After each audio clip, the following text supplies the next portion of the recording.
Yo, what is going on, everyone? My name is Nick, or the Notorious Fantasy, and in today's video, we're going to be going in-depth into my top 32 ranked running backs for week number 2 of the 2022 fantasy football season. But before we could get into things, I would like to ask that if you guys are new to the channel and you do end up enjoying today's video, to please make sure to hit that subscribe button down below. And while you're down there, whether you are new to the channel or not, please make sure that you do leave a like on today's video. It would help me out a ton. And if you do want to follow me on Twitter, please do so at Notorious FNTSY. I would also like to ask that if you guys have any questions about fantasy football this week, to please make sure that you leave them down below in the comment section. I will also be live tonight on Thursday at 7 p.m. Eastern Standard Time answering all of the questions you guys have. So without further ado, let's get into the video. We begin with running backs 1 through 8, headlined by Jonathan Taylor of the Indianapolis Colts, going up against the Jacksonville Jaguars this week in Jacksonville. Last week, up against the Houston Texans, Jonathan Taylor was in a smash spot, and he delivered, having 31 carries for 161 rushing yards, 7 targets, 4 receptions, 14 receiving yards, 1 touchdown, and a finish at the end of the week as the running back number 2 in half PPR. He has yet another cupcake soft matchup here up against the Jacksonville Jaguars, and he is almost a lock to finish as a top 3 running back this week. There's a reason why you drafted him most likely number 1 overall in your fantasy football draft, and that is because Jonathan Taylor is extremely fucking good. Next up, we move to Saquon Barkley, running back of the New York Football Giants, going up against the Carolina Panthers this week. Now, last week on paper, up against the Tennessee Titans in Tennessee, this seemed like a very tough matchup for Barkley because last year, the Tennessee Titans were really solid at stopping the run. That was not the case up against the Giants because Saquon Barkley absolutely battered that defense. 18 carries, 160 plus rushing yards. He also had 6 receptions for 30 yards and a touchdown, finishing as the number 1 running back at the end of the week. Going up against the Carolina Panthers run defense should be pretty easy. We saw what 9-inch Nicholas Chubb and Kareem Hunt did to them last week. I expect Saquon Barkley to potentially finish as the number 1 running back yet again and replicate that performance from last week. It appears that Saquon Barkley is back. It's not the Saquon Barkley from last year, the year prior, where things weren't really clicking. It's the Saquon Barkley from the past, who some might have said was the best running back in the whole league. Next up, we move to the same exact game with Christian McCaffrey, running back of the Carolina Panthers, going up against the Giants in MetLife. Now, last week, Christian McCaffrey had very high expectations up against the Cleveland Browns. We all know how good Christian McCaffrey could be when he's healthy, and guess what? In week number 1, he was healthy, but he disappointed. Now, he didn't necessarily shit the bed because he was running back 18. He didn't necessarily lose your week and put up like 4 or 5 points, but he certainly soiled the sheets a little bit because he only had 14 fantasy points in half PPR. He finished as the running back number 18, and that is not what you want out of a guy that is as talented as Christian McCaffrey, and it's because he wasn't given this crazy workhorse role that we're used to, and he wasn't given a crazy amount of carries or targets. He only had 10 rushes. He only had 5 targets. That has to change in week number 2. The savior of the day was the fact that he jumped over the offensive line like he was Michael Jordan in Space Jam and jammed the ball in from fucking half court. If he did not score that touchdown, Christian McCaffrey would have been a complete and utter dud for fantasy football. Now, head coach of the team, the Carolina Panthers, Matt Rule, came out and said, "Guys, I think we need to give McCaffrey the ball more." No shit, pal. In week number 3, though, I'm still confident for Christian McCaffrey, even though Derrick Henry didn't do the greatest up against them last week. Next up, we move to Austin Eckler of the LA Chargers, going up against the Kansas City Chiefs on Thursday Night Football. Tonight, Austin Eckler last week, I had extremely high hopes as tall as Shaquille O'Neal, and the guy didn't finish well. He finished as the RB28 in half PPR. Now, it wasn't because of volume. He had 14 rushes, 36 rushing yards, 4 targets, 4 receptions, 36 receiving yards. It's just not everything came to fruition for him. With the injury to Mike Williams, I would think that Austin Eckler would be more involved in the receiving game. But again, Austin Eckler is always involved in the receiving game, and having just one bad game to start the season isn't going to sour everything for me. I still love Austin Eckler, and I think he could easily be the number 1 running back at the end of the week. So I'm not running away from Eckler. I was banging the drum for him all offseason, and I think he could definitely put up an excellent performance tonight up against the Chiefs. Next up, we move to running back of the Detroit Lions, DeAndre Swift, going up against the Washington Commanders this week at home in Detroit. Now, right now, there is a bit of a worry about DeAndre Swift due to his health, because DeAndre Swift today, on Thursday, as I'm recording today's video, which is the day it comes out, DeAndre Swift did not participate in practice with an ankle injury. This is something that could be concerning. This could be concerning. So if DeAndre Swift does not end up playing on Sunday up against the Commanders, then you better believe you want to roll Jamal Williams out as a potential top 18, top 15, 16-ish running back.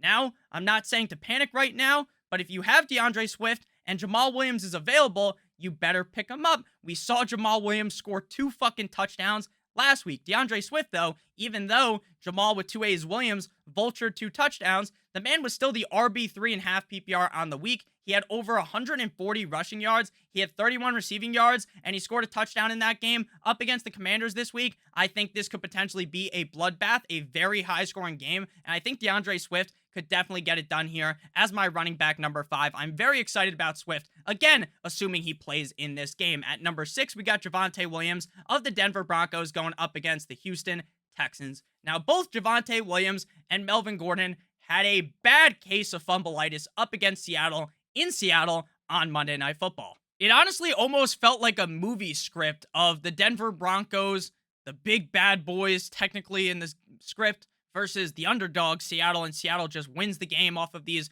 miraculous plays. That's what it felt like. It felt like a fucking movie script. Javonte, 7 rushes, 43 yards. That's all right. But the kicker for Javonte Williams was 12 fucking targets, 11 receptions, 65 receiving yards, and he still finished as the running back 16. Imagine if Javonte Williams scored.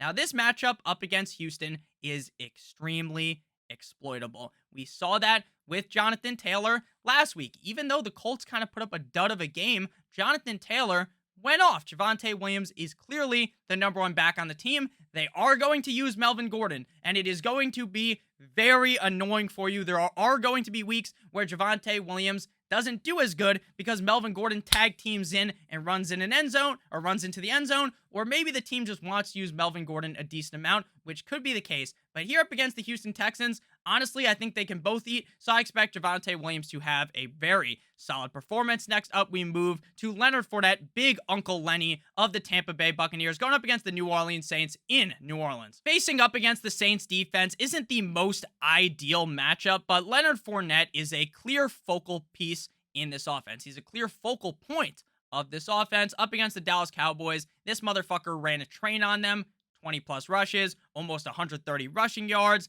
RB 15.5 PPR. This week up against New Orleans, I expect the team to keep using him. Chris Godwin is out. Julio Jones looking a little bit better. Russell Gage looks not so good at all. So Leonard Fournette has a very strong opportunity this year to take over yet again. It doesn't seem like the team wants to use Rachaad White. It seems like Tom Brady wants Leonard Fournette to be seeing a bunch of touches. We didn't see him get very many targets in that game up against Dallas, but I honestly think that's because of how the game flowed, right? The Dallas Cowboys were never within striking distance. It never even felt like the Cowboys were even in that game. They were in a whole different fucking universe. So in a closer game, potentially here up against New Orleans, who put up a bunch of points up against Atlanta, we could see Uncle Lenny catch some more passes. So I think this week we do see Leonard Fournette grab a couple more targets, and I think at the end of the day, Leonard Fournette is incredibly safe at number 8, closing in the top 8 before we move to the next batch of running backs. We got Dalvin Cook of the Minnesota Vikings going up against the Philadelphia Eagles in Philadelphia on one of 2 Monday Night Football games. Last week up against Green Bay, 20 rushes, 90 rushing yards, 5 targets, 3 receptions, 18 receiving yards, 12 fantasy points, RB20 on the week.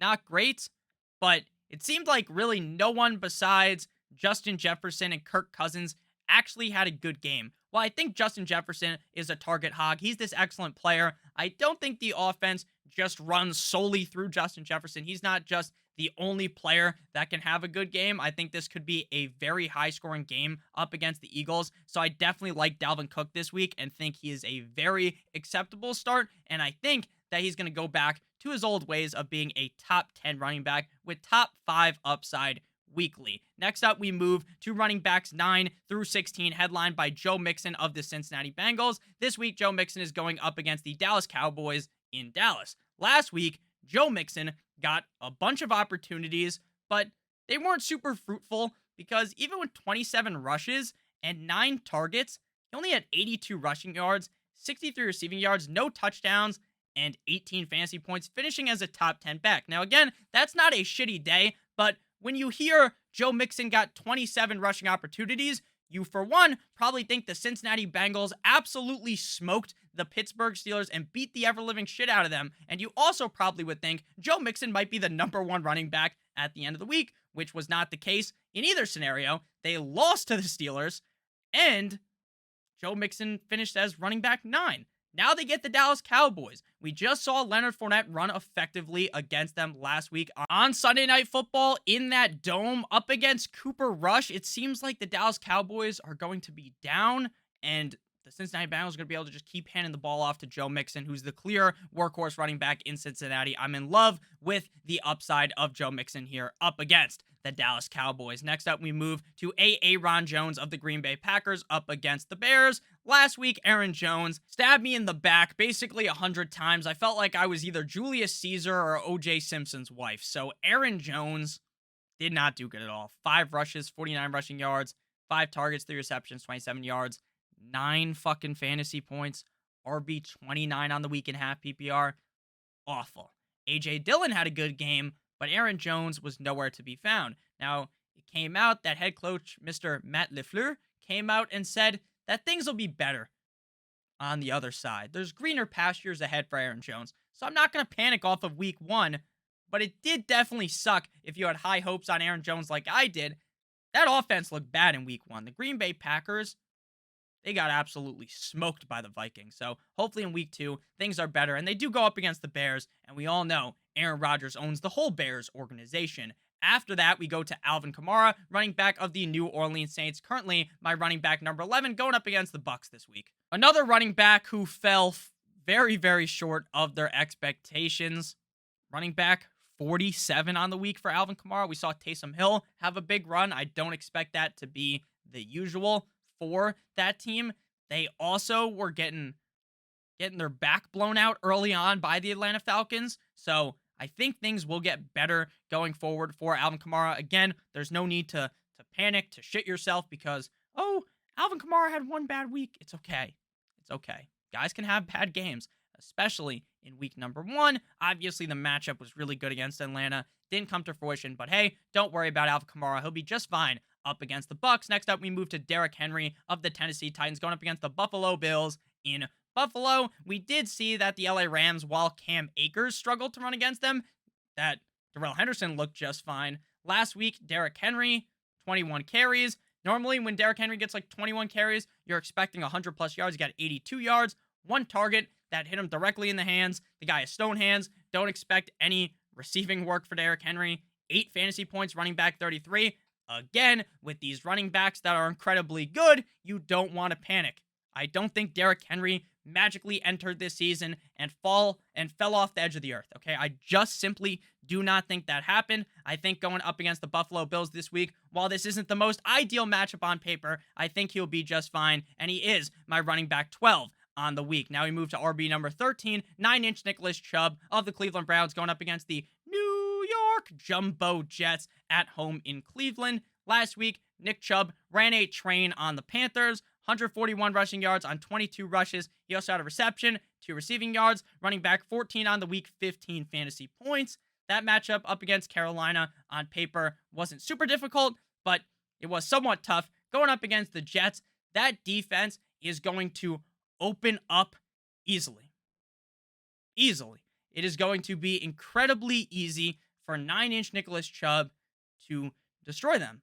So I think Nick Chubb could be the running back 5, 6 on the week. I just think since he doesn't catch passes, unless he scores 2 touchdowns like Kareem Hunt did last week, then it's going to be hard for Nick Chubb to really knock on the door and be a top 3 running back at the end of any week. Next up, we move to James Conner of the Arizona Cardinals going up against the Las Vegas Raiders in Las Vegas. Last week up against the Chiefs, that game turned sour quickly for the Arizona Cardinals. This is a game that me and mostly everyone believed was going to be a nice back and forth affair, a rock'em sock'em robots fight where both teams are smacking the shit out of each other. That didn't end up happening because the Arizona Cardinals could not get it up. They needed Viagra and they didn't have any. It was incredibly bad and kind of hard to watch. The Kansas City Chiefs just steamroll Arizona and Kyler Murray not really being able to do anything. We're so used to, in the first couple of weeks of the season, for Kyler Murray and Cliff Kingsbury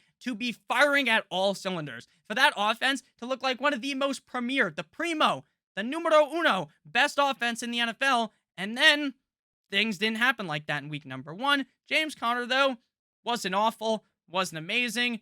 10 rushes, couldn't really do much with it, only 26 yards, 2.6 yards a carry, but he does get a decent amount of receptions, 6 targets, 5 receptions, 29 yards, scores a touchdown, finishes RB17, nothing great. This week, we have another great matchup. Hopefully, Kyler Murray doesn't fool us again, and hopefully Cliff Kingsbury doesn't fuck us over, because on paper, this is a matchup, or on your screen if you're looking at it, that should be very fruitful for Mr. James Conner. So I'm going to keep believing again. I like James Conner during the draft season. I was very excited for the upside he has. They do want to use James Conner. That was evident up against Arizona, or not up against Arizona because he's on Arizona, up against the Kansas City Chiefs. The problem was the game script. The pendulum swung far away from James Conner because they were never even really in that game. Next up, we move to A.J. Dillon of the Green Bay Packers going up against the Chicago Bears at home at Lambeau. So when I talked about Aaron Jones before, I said that Aaron Jones shit the bed. A.J. Dillon, 10 rushes, 45 rushing yards, 6 targets, 5 receptions, 1 touchdown, 46 receiving yards, running back 10 on the week, 18 fantasy points. Great job for Mr. A.J. Dillon.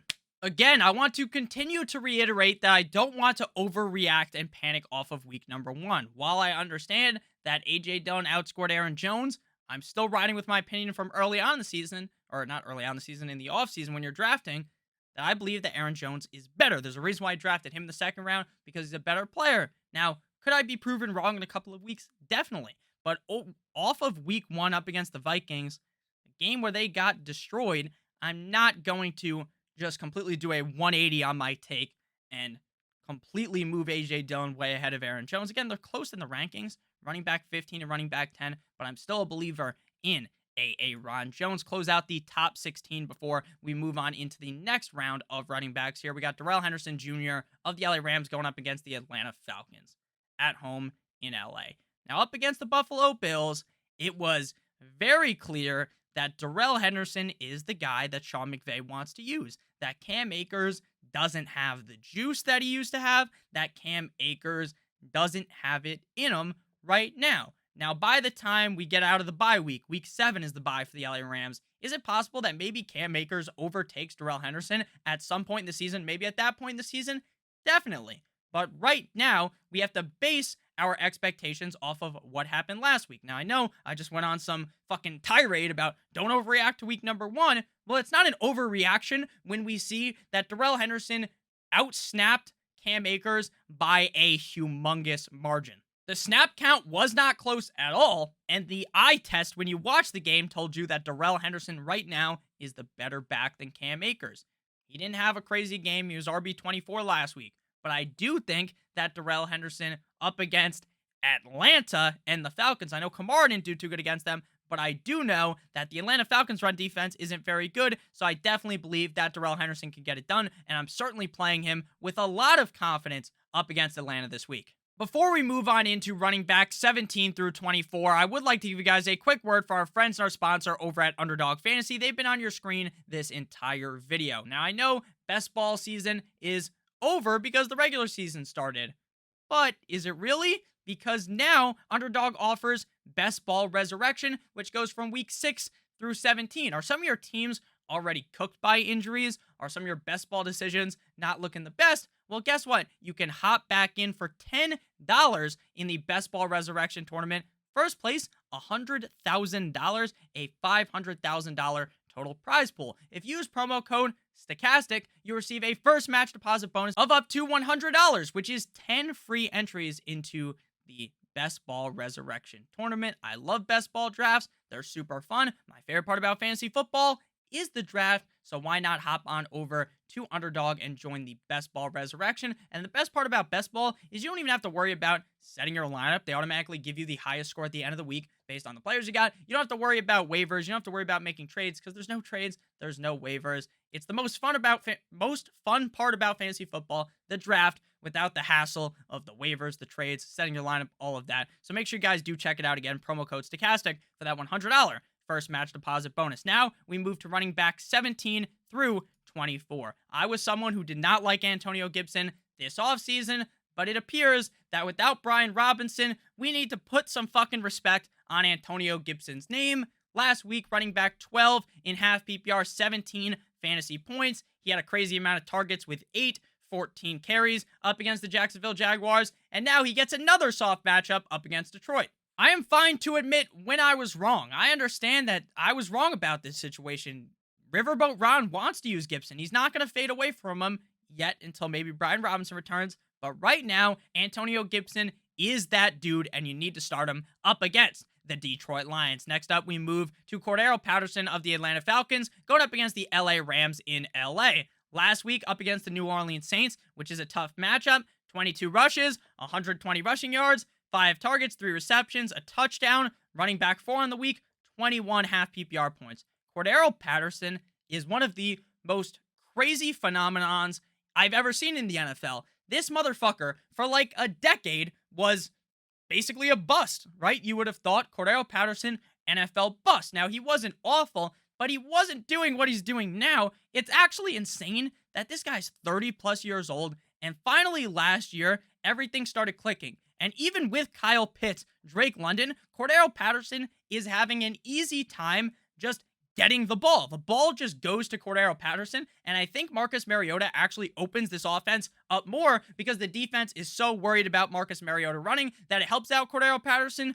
Man, oh man, if Cordero Patterson keeps putting on these excellent performances, he's going to keep moving up and up and up the rankings until he's eventually a top 12 running back every single week for me. I love Patterson this week as my RB18. He's definitely a must-start player unless you're just completely stacked, loaded to the gills with running backs. Next up, we move to running back Clyde Edwards-Helaire of the Kansas City Chiefs going up against the LA Chargers tonight on Thursday Night Football. Now, I'm not someone who wants to completely victory lap a take from the offseason because all offseason long, I talked up Clyde Edwards-Helaire. I believed that this discounted price that you're getting him at, you don't have to draft him in the first, the second, the third round. You can get him in the 6th round. You can get him in the 8th round in some leagues. Now, at the discount, I like him. He played good week 1.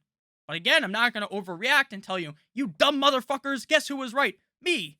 I was right. I'm not going to say that. It's okay. He had a great week 1 performance. Running back 6. Got a decent amount of targets. Scored 2 touchdowns. 7 rushes. But that was a game where things got out of hand. If the game was closer, then I don't think we see as much Pacheco. I think we see a healthy dosage of Clyde Edwards-Helaire the whole entire game. And if that's the case, CH could have finished even higher than running back number 6 this week up against the Chargers tonight, Thursday Night Football. I am excited for the upside he has. Obviously, they have other weapons on the team. They have other running backs too. So I'm not going to overreact. Oh, he finished running back 6. Let's rank him in the top 12. No, there's a lot of talented running backs, but he definitely deserves to be a solid running back 2 this week, and definitely is a top 24 back for me. Running back number 19 right now. At number 20, we have Kareem Hunt, who absolutely Kareem pied the Carolina Panthers defense in Carolina. He had 4 receptions on 4 targets, 4 for 4, like he was at Wendy's. He had 11 rushes, 2 tugs, running back number 5, and 21 points. And speaking of tugs, even without Deshaun Watson, this Browns team looks pretty solid, and they could easily just torch the Jets this week. I don't expect Kareem Hunt to score 2 touchdowns every week, but I do expect him to be a reliable player that Jacoby Brissett looks to throw the ball off to. So I like Kareem Hunt a decent amount this week. Again, not going to overreact to week 1, heavily move Kareem Hunt to be like this top 12 back. Obviously, if Chubb wasn't there, then Kareem Hunt would be potentially a top 10 back every week. But right now, he's fine as a running back 20. He's a guy that I definitely would be happy to play in my flex if I had some other running backs as well. Next up, we move to running back Najee Harris of the Pittsburgh Steelers going up against the New England Deflatriots at home in Pittsburgh. With the fact that Najee Harris is dealing with an injury, I don't feel super confident about playing him this week, and I don't think you should be either. The offensive line looked like a turnstile last week. Najee Harris didn't perform very well. I understand he got banged up during the game. It's great that he's not going to miss a serious amount of time, but a banged up version of Najee Harris is far from ideal this week. Again, not an awful start because the New England Patriots defense didn't look very good up against the Dolphins, but definitely not ideal. Next up, we move to running back 22. Speaking of the Dolphins, we got Chase Edmonds of the Miami Dolphins. Last week was a solid matchup for him. He got the carries, he got the receptions, but it didn't amount to much. 9 fantasy points, RB 31. This week, going up against the Ravens, who allowed Breece Hall and Michael Carter of the Jets to be dump-off machines. Like, they caught so many passes, they were getting so many targets, that I think the game plan should be for the Dolphins, get the ball to the running back, because the Ravens cannot stop that. So Chase Edmonds should be a key piece in this offense. Again, I don't have him ranked higher because we haven't seen it yet. He wasn't super impressive last week. He was a running back I liked in fantasy drafts, and I still definitely like him. I'm not just running away from Chase Edmonds, but I'm not super excited, ecstatic to have him in my lineup like I was in week one. But again, he can definitely prove me wrong. I do like the matchup, so I think he's a perfectly acceptable starter. Next up, we move to Miles Sanders, and this is where I start to get confused. And the rankings start to kind of fall off, right? Because right after Kareem Hunt, you get Najee Harris, who's a little bit spicy, right? What's going to happen with Harris? Then you get Edmonds, who's kind of like great situation, great like outlook for the game. This should be good, but we don't know. Here's where things start to get even more unknown because Miles Sanders scored last week, but so did every single fucking running back on the Eagles. Is it that Miles Sanders is really good, 13 rushes, 98 rushing yards, and a touchdown, RB11? Is it that he's really good? Or is it that the Detroit Lions defense is a sieve against the run? They can't stop the run. It could be that. Now, when you have so many cooks in the kitchen in terms of the running back room, that doesn't necessarily bode well for Miles Sanders. Up against the Vikings, we saw Dillon be super effective by the run, right? They were super effective up against the Vikings defense. So, I'm not saying to sit Miles Sanders. I'm just a little bit confused about this situation and don't want to get out on a limb and say, oh, Miles Sanders RB11 last week. That means that he's in for this crazy upside. He could be. He definitely could be. But they also use a variety of running backs on that team to close out the top 24. We got David Montgomery of the Chicago Bears going up against the Green Bay Packers. Last week, the guy had like 0.2 yards per carry, 17 rushes for 26 yards. But I have made this a clear point of all of my videos this week to take that game out of the equation. Because in all honesty, how can you convincingly take anything from a game where there's 6 inches of rain, where it's a torrential downpour? You can't take anything from that. So definitely don't want to overreact to that game. I think Montgomery is still a good back, but Khalil Herbert looked good. Khalil Herbert's always looked good. So it's kind of worrisome. Like, will Herbert potentially take over for Montgomery? It is definitely possible. Next up, we move to Devin Singletary. This week, the Buffalo Bills face up against the Tennessee Titans in the first game on Monday Night Football. Up against LA, 8 rushes, 48 rushing yards, 14 receiving yards, running back 39. He's clearly the number 1 back on the team. James Cook fumbled. Then basically they put James Cook at the end of the bench. They were like, hey, no, you can't be fumbling here. Can't be playing with the game like that. Sit on the bench. Not great. Not great. Singletary gets the opportunities, but doesn't put up a big game. But the offense was very pass-centric in that game. We just saw the Tennessee Titans get train over by Saquon Barkley. Now, is Devin Singletary as good as Saquon Barkley? Of course not. But could Devin Singletary have a good game there? I think so. So, he's ranked running back 25. Nothing I'm screaming to the mountaintops for, but this could be a potentially good matchup for him. And I think going forward, we should have a lot more confidence in Singletary as long as Cook continues to not be involved. As long as Zach Moss is the RB2. We all know Devin Singletary is much better than Zach Moss. Next up, we move to Josh Jacobs. Now, Josh Jacobs is a tough running back to figure out this week because Josh Jacobs is basically the definition of mid. If you look up mid-average running back, a photo on the internet, if you fucking Google that shit, a picture of Josh Jacobs shows up. Now, when he is given the workhorse role, when he is the clear running back on this team, getting all the carries, then Jacobs has at least a bit of excitement around him. But the issue is, even with injuries around him, they want to be a RBBC, a running back by committee, which sucks for fantasy. It works for real life, doesn't work too well for fantasy, and it puts Josh Jacobs in a tough spot. Again, I think the Raiders are going to play well in this game up against Arizona, and I think this could be high scoring. Josh Jacobs doesn't really catch passes. He did last year, but it seemed like in week number 1, they weren't unlocking that facet of his game, of his skill set, so they weren't dumping the ball off to him. So if that continues to happen, and he's getting 10 to 13 carries a game, if he doesn't find the end zone, he's going to be a huge bust in your lineup weekly. If there was ever a matchup for him to succeed, it'd be here against Arizona. But I also thought that last week up against the Chargers because of this high-scoring narrative. So with Jacobs, if at some point in the season he becomes the workhorse, then I'm going to move him directly up the rankings, skyrocket him up there. But right now in this committee, there's just not too much hope for Josh Jacobs at 27. We got Rashad with 2 A's, Penny, and honestly, I almost like Penny more than Jacobs and Singletary. So it was hard to rank these guys because these guys are all so incredibly close in my mind. And these are all running backs that aren't necessarily must-start guys. These are guys that are on the fringe of being start-worthy. And obviously, once we get to this range, 25 through 32, I much prefer all the other running backs ahead of these guys. Penny was a guy I was excited about during the offseason. Kenneth Walker, I don't think he's going to play, but if he does play, that would dampen my expectations of Penny. Penny looked extremely good in the first half of the game when I believe the game was scripted for the Seattle Seahawks. And when I say scripted, I don't mean that there's like an NFL script that these teams follow like a fucking soap opera and it's all rigged. What I mean is that the script was written already. They like predetermined a bunch of plays at the beginning of the game because you noticed at the beginning, things were looking great for Seattle. Seattle was absolutely busting down the defense of the Denver Broncos. But once they had to get away from that script that they already wrote down, all these designed plays, things were getting gross. Penny looked good, though. Penny is an extraordinary running back, in my opinion. If he can stay healthy, he has top 12 upside. But this week, he faces the Niners defense.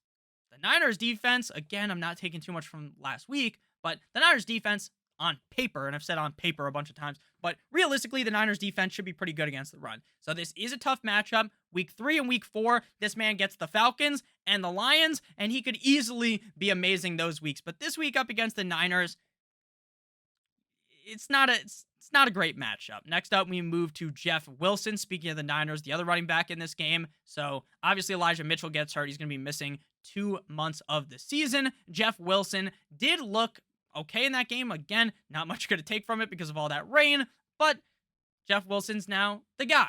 But the issue is Jeff Wilson's the guy with a short leash because what head coach Shanahan wants to do for the Niners is if you aren't being very good, he used the hot hand approach. So if you're not looking great, he's going to take you out, and then he'll play another running back. He might play Mason. He might play Tyrion Davis-Price. So the leash isn't very long for Jeff Wilson. If I had to bet my life which running back scores the most points on the Niners week 1, that would be a bad bet to make that I have to bet my life on, but I would bet on Jeff Wilson. I'd bet he scores the most fantasy points. But there's big downside as well because of Tyrion Davis-Price and because of Mason on the team. The numbers, Mason, what do they mean? So it's very tough.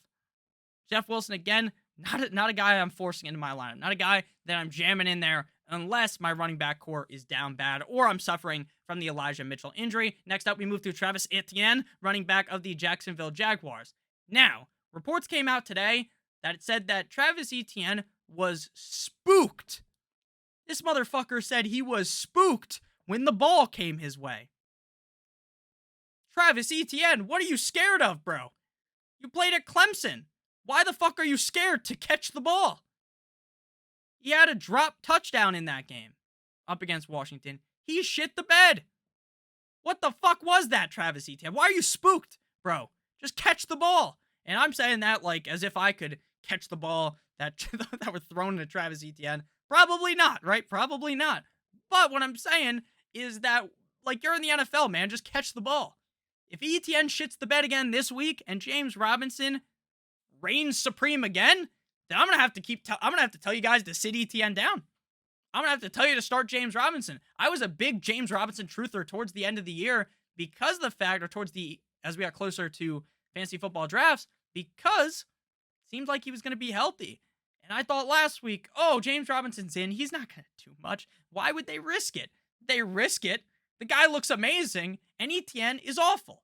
So this is the last straw, Mr. Etienne. If you play bad again, then your ass is getting kicked out of the top 32 rankings, and I'm just going to fire up James Robinson with confidence, because James Robinson, realistically, is probably a better running back than Etienne is right now. Now we move to running back 30. This is where things are just, the wheels are falling off. The wheels on the bus go round and round. Now these wheels have fallen off.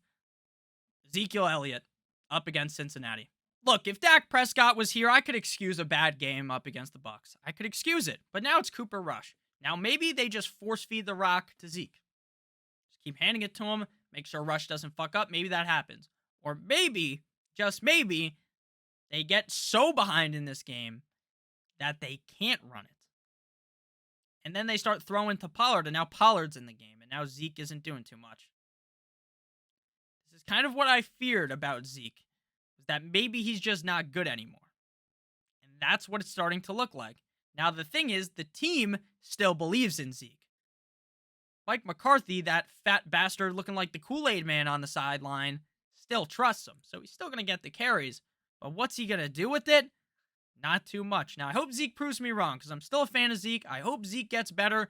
But right now, no bueno for Mr. Ezekiel Elliott. 31, we got James Robinson. Again, the guy looked fucking explosive last week. 11 rushes, 66 yards, 2 targets, 1 reception, 3 receiving yards, 2 tugs, 19 fantasy points, running back 8. The guy looked like he never got hurt towards the end of last season. The guy looked like the same running back he's been for the last 2 seasons. While I have Etienne ranked ahead of Robinson, if you said you have Robinson and Etienne and you want to start Robinson, not going to judge you. Because Robinson looked better. He did. I just think Etienne still has it in him. I still think he's good enough. But this week is going to be very decisive for me personally. Personally, if Etienne can't get it done, then I'm just hopping on the Robinson bandwagon. So, but it's not really a bandwagon because I've been on the bandwagon the whole time. Finally, to close out the video, running back 32, Michael Carter looked great last week up against Baltimore. 9 targets, 7 receptions. Breece Hall was also targeted heavily. Could see him be a safe option this week, running back 19 last week. I just don't really see upside with him, and the Browns' defense is tough. And Baltimore just let them dump the ball off to Michael Carter, whereas I don't think that the Cleveland Browns will do that. So we'll see. Michael Carter's all right.